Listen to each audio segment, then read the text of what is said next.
This is Inside Troy Athletics, a look at what's going on and what's coming up for Troy University's Trojans. Now, here's your host for Inside Troy Athletics, Jonathan Sellers.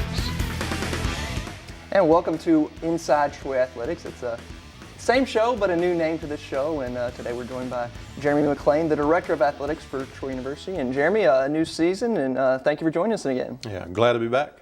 I know it's a busy time for y'all. Things have started up. I know soccer is well underway. Volleyball has played a few matches. And football, they get started this weekend. And let's go ahead and start with that. Football season is getting ready to start, and we get to start it at home. So that's exciting news. That's right. And like you said, it's a busy time of year. We've got a lot of sports that have already started and really gearing up here with classes being in session and our students back. So the energy is good on campus, right. And that's a lot of fun for all of us. From a football perspective, going into this weekend, great opportunity to start at home. We play Austin Peay this weekend, Veterans Memorial Stadium at 5 o'clock. Mm-hmm. And, I don't know when the last time we started at home was, but it's been a couple of years. Yeah.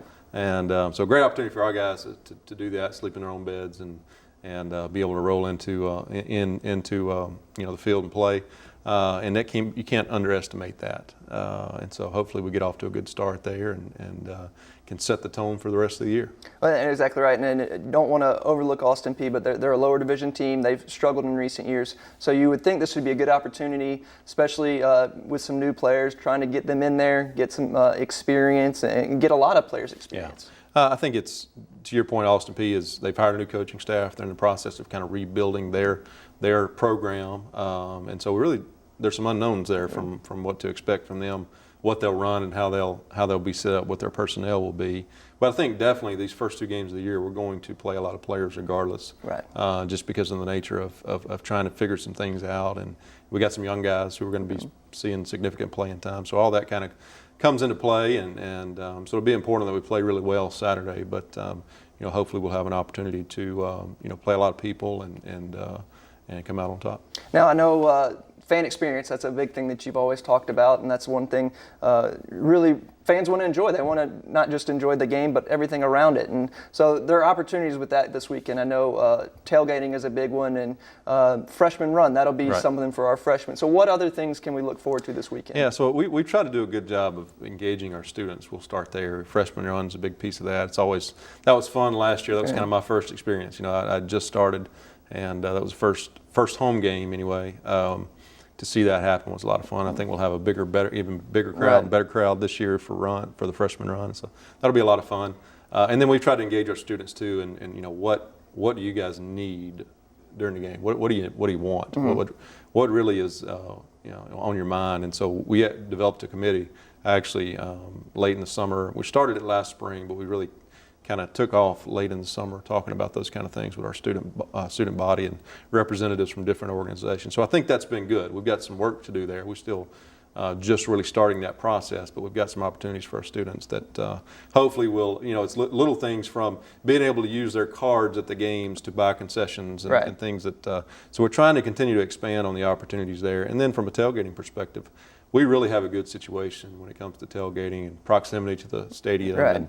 And between the Alumni House and Tailgate Terrace and areas surrounding that, we're going to continue to try to add some flair to that. We're going to be doing some different things during the year as far as bringing some activity to campus through some of our corporate sponsorships, and so you'll see a few interesting things out there that'll be new this year. But I think the thing that helps us the most is for people to be there. Right. I think the energy is what's so important, and so that'll be a big piece of that. And you'll see around the stadium this year, you see a few new things. We've added a few graphics here and there to help enhance the just the look and feel of the stadium. And I think it's important to invest and to do that. And so we're excited about where we're headed and just really scratching the surface on some of the things we want to do, but we're getting there. And we know that the kickoff for this game is at 5 o'clock, but I know you've gotten the question, well, when's this game going to kick off? When's the next one going to kick off? Tell us why we haven't seen those yet. Okay, great question. I think something new this year for us. Every game in the past for us has been on ESPN3. This year, same situation. We've got 2 games scheduled to be on ESPNU, Arkansas State here in November, at South Alabama in October. The thing that's been added this year is ESPN and American Sports Network have contracted. American Sports Network will pick up some of the games that ESPN doesn't pick up. So in other words, we may have an opportunity for some of our games to be picked up later in the year. Let's say a Georgia State on October 15th. And so some of those game times, we have to be flexible to be able to fit into the TV package. And so that's why you haven't seen all of our game times announced yet. We'll do our best to get that information out as quickly as we can, no later than 12 days prior to the kickoff. Right. That's the window, but hopefully earlier than that, we'll be able to share that with everyone. But that's why you haven't seen kickoffs for all of the games. Okay.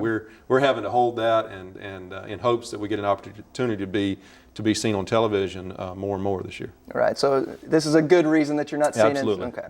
And another thing that fans may have seen is something called One Troy. That's a new emphasis for the athletic department this year. Kind of explain to us what that's all about. Yeah, we started the process of what is our marketing campaign? What are we going to talk about? What's our identity? And so one of the things we started in January was a strategic planning process, and we'll be able to share that plan here very, very soon. People will be able to see the fruits of that labor, if you will. One of the things that came out of that was the word family came up a lot. And so Troy, the people who had been here, the people in the community identified their campus and our games and our events as a family atmosphere and feeling like a family. And so that was one piece of it. And then so as we kind of developed that strategic plan and we started talking about moving forward, what do we kind of want to identify with? The tagline is One Troy, but the full tagline is One Family, One Spirit, One Troy. Okay. You'll see that in a lot of places. And so One Troy to us, and it's going to mean different things to different people, but to us it really meant everybody kind of in the boat together. Right. To be successful, we need everyone. We're going to have to pull the rope in the same direction. We need our fans. We need our corporate sponsors, the people in the community. We need people across campus. And we have a great relationship across campus as far as being supported.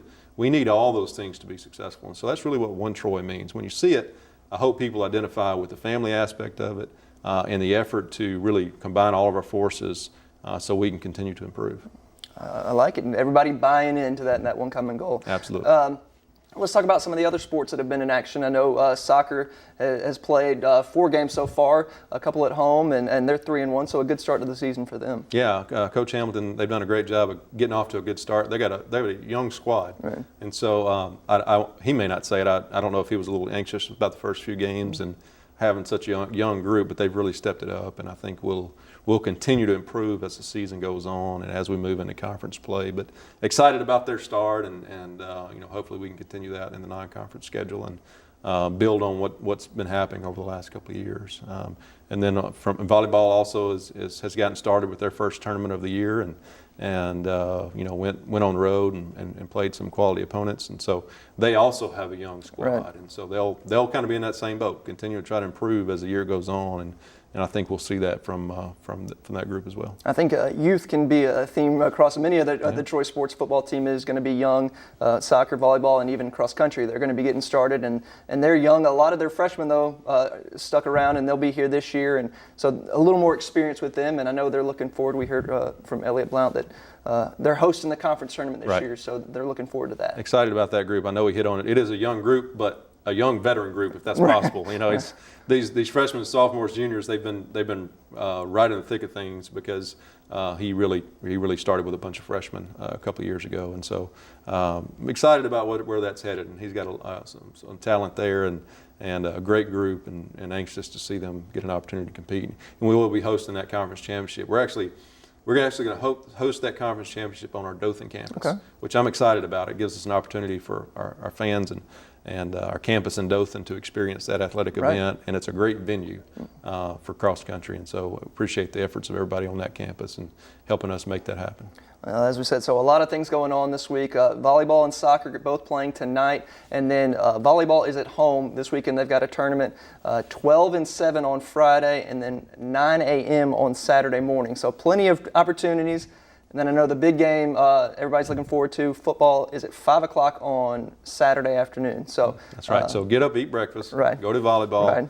tailgate during the day, All day long. and then we'll go to kickoff at 5. Now, do you have a time for Trojan Walk? When can fans get out there and see that? Same schedule as we've had in the past, 2 hours and 15 minutes before kick. So 2:45 on Saturday we'll have Trojan Walk, and last year that really grew into a really fun opportunity, and so I would encourage people who haven't experienced that to take a minute and walk over and be a part of that, because I know our players enjoy it and it gets them ready to go. And that's all going to be right over in Tailgate Terrace again. Exactly. All right, so great opportunity, and again, kickoff at 5 o'clock. So looking forward to it. Thank you. All right, stay tuned for more coming up in Inside Troy Athletics. Now on Inside Troy Athletics, we're here with Elliott Blount of the cross country team, who's about to get in action starting on Friday at Jacksonville State. And Elliott, thanks for being us. Thanks for having me. Your third year here at Troy, and I know youth has kind of been a theme your past 2 years here, and some of your youth has finally aged. They're getting a little older. I guess that's what happens. But they have finally gotten a little older, and with that comes a little more experience. And I know you're a little more excited this year about your team going into the season. Absolutely. On the women's side, we have 6 seniors that are leaving. So, we've aged quite a bit, a little longer in the tooth there. So I'm hoping for a good year on that side of things. And they're looking pretty good. They had a pretty good season, good conference last year, and we're hoping to build on that.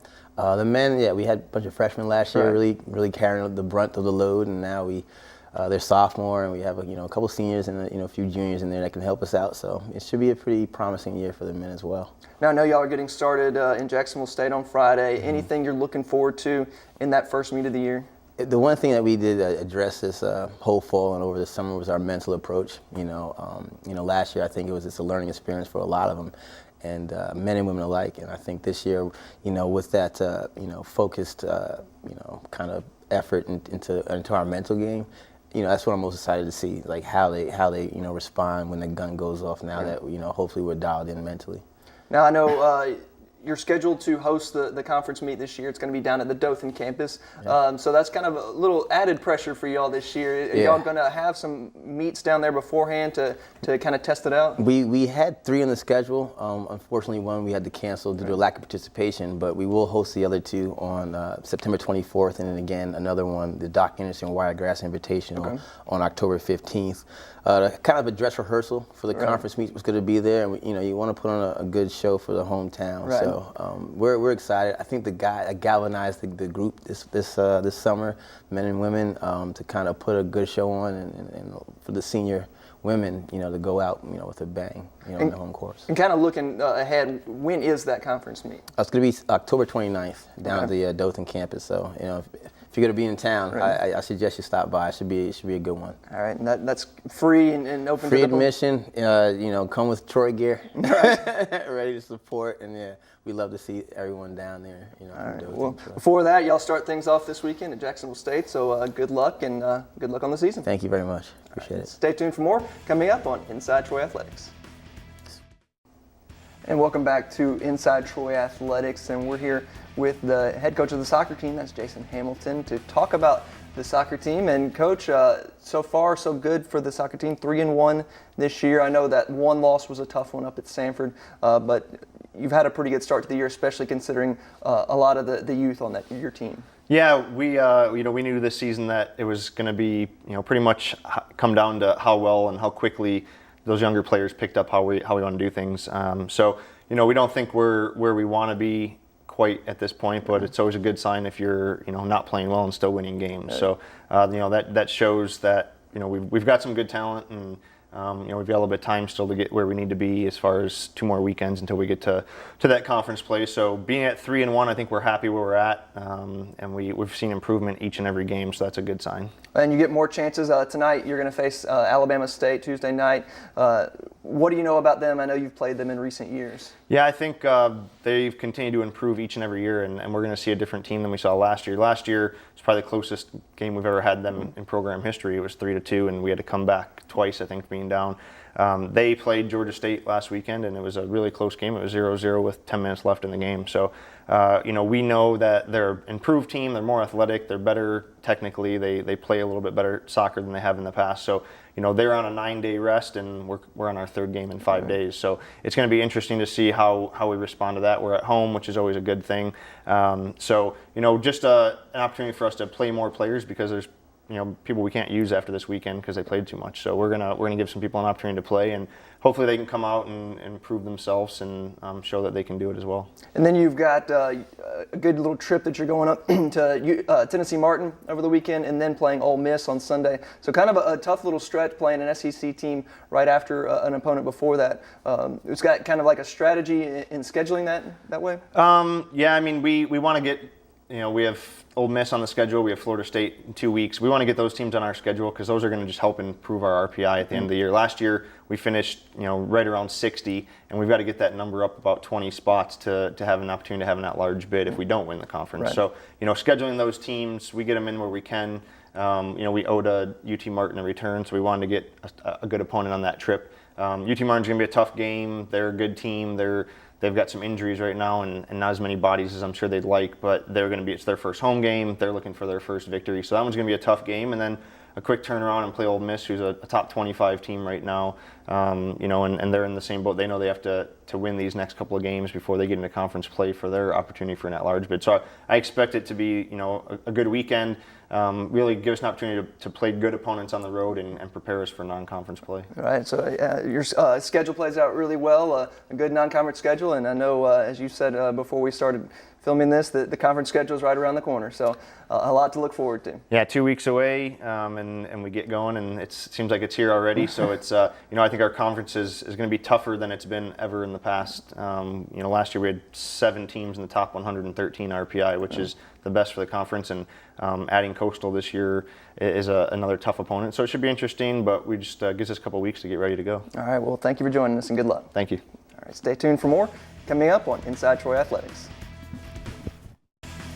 Now on Inside Troy Athletics, we're going to talk golf with the head coach of the men's golf program, and that's Coach Matt Terry. And Coach, I don't think we got to talk to you since last summer when your team won another conference championship. So another exciting time for your team. Right. It was really good. We had the best year, I guess, in my tenure being here, winning 3 times and having 4 guys make all conference. Ended the season kind of on a sour note.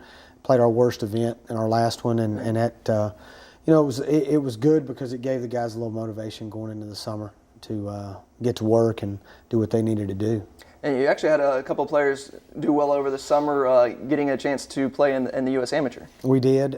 Callum Masters and Luke Moser both qualified for the U.S. Amateur at Oakland Hills, and I was fortunate to get to go and caddied for Callum. It's one of those deals. You can't do that very much, but when we're playing for the national title, then the coach can be there and do what he can. So being able to be with those guys, have dinner with them, and be one-on-one with Callum like that, it kind of helps with the progression of things. And both of those guys played pretty well there. Neither made match play, but served and represented us really well. And then we had Jared Betcher just won his 3rd event of the summer on Sunday, winning in Dothan. He won in Montgomery, and he won the Southeastern AM. Right. And then Cam Norman won our invitational here in Troy. So we got 4 guys that basically won something this summer, and we'll see how that kind of carries over into the fall. And you're about to start the fall, not this weekend, but the following weekend, things are going to get started. And you actually return everybody from last year's team, so that's got to be exciting. It is. We need to continue to push, and we've got a little motto that we're trying to carry forward is "What's your carrot?" It's what are you trying to chase this year? And because if you're trying to do the same things we did last year, even though it worked and it worked well, then we're probably not going to be as good, and we're going to go backwards. And so we've got to kind of push ourselves and do things a little bit differently. I got some good advice from a former basketball coach of ours that kind of sat me down at the end of the season. He told me you got to do things a little differently because he had so much success here and had returning teams and didn't do so well the next year. So we're trying to shake some things up with our practice. We're going 2 extra days a week working out and getting ourselves in Coach Shaughnessy's weight room in there and getting after it a little bit more, and just trying to push ourselves. I'm trying to push myself to be a little bit better coach this year and tweak what I'm thinking and doing to hopefully get a little extra out of the onion. Now, with your fall schedule, are y'all doing anything, making maybe playing some tougher tournaments than you played in the past, trying to push that way? Well, we're playing in a similar schedule. We switched one event at the end of the fall. We're going to Kiowa twice. we actually play the hardest course in the country for our first event in 2 weeks, and we're looking forward to that. Good event, good field, and then the very next week at the Grove, they have a regional there this year. So the field is stronger there, a pretty national field there, and we'll get to see some very good teams there. The next week, very similar, and then the final tournament's a bigger event back at Kiowa, and that'll give us a little taste of a different golf course and a bigger field. Hopefully, pick up a lot of wins and go into the spring. We switched some events up there. We're going to the Gator to start the year where we usually go to Houston. So going to Florida, who was the top 5 team in America last year, is going to be good starting the spring. Being able to drive to Gainesville instead of flying to Houston, Right. It's less hassle for the coach, and it's a course that we've been to before as a program, taking the women's team down there back when I coached them, and then we go to Vandy instead of another tournament in the spring, and then we get to go to the Linger over in Georgia is a different event we're going to, but we beefed up the schedule a little bit. Now, for those who may not be familiar with it, what is different about the fall than the spring? What are you playing for in the fall? It's all the same. Our rankings just stay the same. You want to get out of the gate really good, because you can get yourself ranked where you need to be, pick up wins. It's a long running season because we can't play. We can't get 24 play days in the spring, right? Because it's just too much with the travel and everything else for the players, and the amount of playing time it would extend our season too long. So we're able to play in the fall, get some reps in coming out of the summer, and then take a little bit of a break, and then have our championship segment in the spring. A lot of times I think the reason they did it is for the northern schools so they can knock out a lot of tournaments in the fall, and then they play a little bit later in the spring for their schedule. Okay. Well, I know that's an exciting schedule, a lot to look forward to, and looking forward to watching your team this year. So, Coach, I appreciate it. Thank you so much. All right, and stay tuned for more coming up on Inside Troy Athletics. Welcome back for our final segment here on Inside Troy Athletics, and we're going to talk some volleyball with the head volleyball coach, Coach Sonny Kirkpatrick. And Coach, a new season for your team, and y'all kicked things off over the weekend at East Tennessee State for your first match, and your first one was a good one for you. You were down 2-0, battled back, ended up winning 3-2. Can you kind of take us through that one? You never know what you're going to get in the very first match of the year. We actually started 2 true freshmen, 2 redshirt freshmen, wow. And some of them, acted like freshmen, and that's what you expect. And we were plugging people in, trying to get some production, and some of our upperclassmen stepped in and showed some good leadership. We talked to the team and told them that is not the way we ever would draw up a first match of the year to go down 0-2 and come back and win the next 3. But it's good to know that they were resilient enough and mentally strong enough to be able to do that. And then the next 2 didn't go your way, losses in those 2. Can you tell us about those? It's a growing process right now. We changed everything offensively and defensively with our blocking scheme. So even our returners, while they were kind of immersed in it in the spring, had no idea. And it's all in game play and game reps against teams that are trying to beat you. Yeah. So we did some good things. East Tennessee State was better than us, and they had a lot more upperclassmen leadership on the floor, and they did what they needed to do, but we played pretty well against them. So going into tonight's match, we like our chances going forward, and this is usually where you really see a huge difference between week 1 and week 2. Right, and are you hoping to kind of get some of these growing pains out early in your non-conference schedule? I mean, you can kind of maybe take some losses here, whereas in your conference schedule, you hope to play better. Right. Throughout. I mean, you never want to take losses. Right. I think we've got a pretty good, solid team, and the further we get next week, after this weekend being at home, and then next week going up to Alabama State, I think we'll start to kind of really be able to know what to expect from them, and they know what to expect from us as a coaching staff. And then, as you said, you play tonight, Southeastern Louisiana. What do you know about that team? I know we lost to them 3-1 last year at their place. So if we're not ready mentally and physically to play, we know what can happen with that. They came off a 1-1 weekend at their home gym. They played Southern University twice, and they split with them. So at this point in the preseason, it really doesn't matter what the other team's doing. It matters what we do on our side and how we control the ball in our serve receive game and our defense. And if we do that pretty well, then it gives us offensive opportunities. And then finally, this weekend's a big one, not only for athletics as a whole, but for y'all, as y'all are going to be back at home for a tournament. And so a lot of fans are going to be in town for the football game. Great opportunity to come out and see y'all in action as well. Absolutely. We love playing at home, and the Trojan Invitational has grown the last couple of years. We had 3 teams here last year. We actually have 4 here this year. Austin Peay is coming in, Southern University from the Baton Rouge area, and then we have Valpo coming down from Indiana, and New Mexico State flying in. And New Mexico State's a top 50 RPI team, and Valpo's right around 100. So we've got 2 really good teams coming into Troy, and it'll be a really good experience for us to play against those teams. And, I always like our chances at home. And it's is it 2 on Friday, and then you're going to play 1 on Sunday? Is that how it works? So it's 2 on Friday. We play at 12 and 7. Okay. Play Southern at 12 and Valpo at 7. Okay. And then we play at 9 o'clock Saturday morning. On Saturday, okay. We're trying to get all of our matches done way before the football game. Okay. That way, folks don't have to worry about splitting time, Okay. and our game administration folks can Right. make sure they get to where they need to be. And we're hoping to have everything wrapped up by about 2 o'clock. All right, that sounds good. So Friday at noon, and then again at 7 o'clock, and then Saturday At 9 a.m. So, all right, a great opportunity to see plenty of Troy athletics. And Sonny, thank you for joining us. No problem, Jonathan. Thank you for having me. All right, join us again next time for more of Inside Troy Athletics.